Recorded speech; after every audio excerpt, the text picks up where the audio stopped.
درختوں کے جھنڈ میں چھپے کیپٹن جمشید نے 2 گھنٹے تک اس پوزیشن میں بیٹھ کر صورتحال کا جائزہ لیا۔ اس کے دائیں طرف شاید ان لوگوں کی پارکنگ تھی اور سامنے موجود میدان کے دوسرے کونے پر بیرک اور اسے ملکہ 3-4 کمرے ان کے سٹور رومز تھے، جو ایک طرح سے اسلحہ اور گولہ بارود کے ڈپو بھی تھے۔ جمشید نے دیکھا وہاں 2 پہرے دار موجود تھے، ایک ان کے سامنے والے حصے اور دوسرا پچھلی طرف۔ اس کے علاوہ اس ایریا میں کوئی پہرے دار نہیں تھا، البتہ جنگل میں اور کہاں کہاں انہوں نے اپنی حفاظتی پوسٹیں بنا رکھی ہیں اس کا اسے علم نہیں تھا۔ دل ہی دل میں اس نے اللہ تعالیٰ سے اپنے مشن کی کامیابی کے لیے دعا کی اور پھر اپنی معلومات کی حد تک ایک منصوبہ ذہن میں بنا کر نیچے اترنے کے ارادے سے کوئی آواز پیدا کیے بغیر درختوں کی ٹہنیوں سے باہر آ گیا۔ بیرک کی چھت پر جس طرح وہ درخت کے ذریعے چڑھا تھا اسی طرح اتر آیا۔ ابھی اس نے بمشکل قدم زمین پر ٹکائے ہی تھے جب اچانک ہی اسے زمین بوس ہونا پڑا۔ کچھ فاصلے سے 2 آدمیوں کے اونچی آواز میں باتیں کرنے کی آواز بھی سنائی دے رہی تھی۔ یہاں چھپنے کے لیے بے شمار گنجائش تھی۔ زمین سے چپکے چپکے وہ کچھوے کی طرح درختوں کے درمیان موجود جنگلی گھاس میں پہنچ گیا۔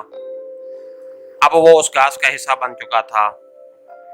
باتیں کرنے والے اب اس کے نزدیک آ رہے تھے۔ یہ شاید مقامی پہرے دار تھے جو معمول کی گشت پر تھے۔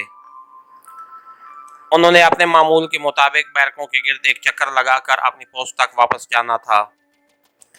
آوازیں اب اتنی نمایاں تھیں کہ وہ ان کی باتیں آسانی سے سمجھ سکتا تھا، لیکن گردن اٹھا کر ان کو دیکھنے میں خطرہ مول نہیں لے سکتا تھا۔ اچانک ہی اس کا دل تک سے رہ گیا۔ ایک بوٹ اس کے منہ سے بمشکل چند انچ کے فاصلے پر ٹک گیا تھا۔ باتیں کرتے کرتے وہ دونوں رک گئے تھے، شاید سگریٹ سلگانے لگے تھے۔ ایک پہرے دار نے سگریٹ سلگایا اور جلتی ہوئی ماچس کی تیلی لاپرواہی سے نیچے پھینک دی، جو کیپٹن جمشید کے ہاتھ پر گری تھی۔ خیریت گزری کہ گرتے ہی تیلی بجھ گئی، ورنہ کوئی اور مصیبت بن جاتی۔ سگریٹ سلگانے والا اپنے ساتھی کو شاید کوئی فحش لطیفہ سنا رہا تھا۔ باقی کا لطیفہ اس نے وہی کھڑے کھڑے مکمل کیا۔ اس دوران جمشید نے سانس بھی آہستہ اور احتیاط سے لیا تھا کہ مبادا دہی اس کی موجودگی کا انکشاف نہ کر دے۔ خدا خدا کر کے دونوں آگے نکل گئے اور اس نے سکون کا لمبا سانس لیا۔ اس کے ساتھ ہی وہ اٹھ کر بیرکوں کی دیوار سے بائیں طرف چلنے لگا۔ اپنے اندازے کے مطابق وہ اسی طرف سے چکر کاٹ کر ان کمروں تک پہنچ سکتا تھا جہاں اسلحہ اور گولہ بارود موجود تھا۔ بیرکوں کے اختتام پر وہ پھر تھک کر رک گیا۔ وہاں بڑے بڑے ڈرم اور ایک ٹینکر موجود تھا۔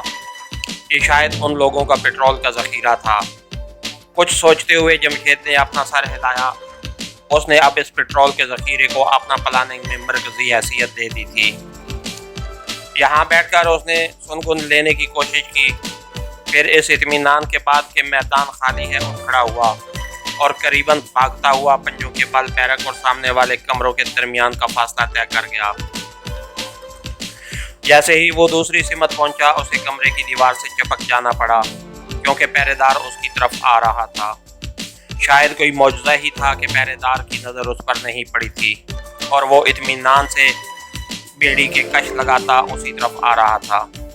جیسے ہی وہ کمرے کے کونے سے اندر کی طرف گھوما، اچانک کیپٹن جمشید نے اسے جکڑ لیا۔ اس نے پہرے دار کے بالکل سامنے سے اسی طرح اچانک نمودار ہو کے اس پر حملہ کیا کہ خوف اور حیرت کے مارے شاید وہ ہی ہو گیا، اور اس سے پہلے کہ اس کے منہ سے کوئی آواز نکلتی جمشید کا ایک ہاتھ آئینی شکنجے کی طرح اس کے منہ پر اور دوسرا اس کے گردن پر جم گیا۔ اس کے ساتھ ہی اس کی گردن کی کڑک کی آواز سنائی دی۔ زندگی سے اس کا رابطہ منقطع ہو گیا۔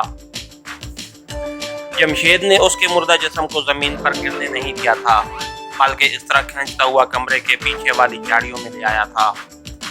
اس کے ہاتھ مشینی انداز میں چل رہے تھے۔ جمشید نے لاش کو گھاس میں چھپا دیا اور اس کی گن اور گولیوں کی بیلٹ اپنے قبضہ میں کر دی۔ پھر اچانک کچھ سوچتے ہوئے اس نے مرنے والے کی جیب کی تلاشی لی، جس میں بیڑیوں کا ایک بنڈل اور ماچس موجود تھی۔